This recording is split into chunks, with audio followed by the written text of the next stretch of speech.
বিশেষ করে ফিলিস্তিনের মুসলমানদের, গাজার মুসলমানদেরকে রাত্র আসে তো ঘুম হারাম হয়ে যায়।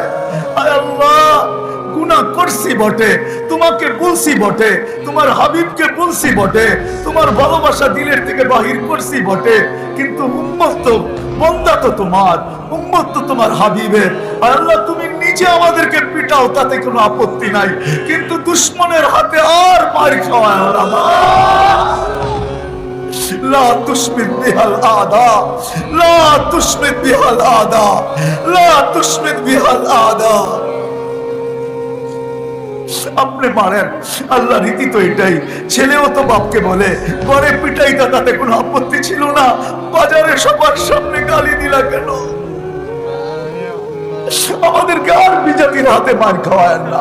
আল্লাহ আপনি পিটান, তাতে কোনো আপত্তি নাই, আমরা আপনারই বান্দা।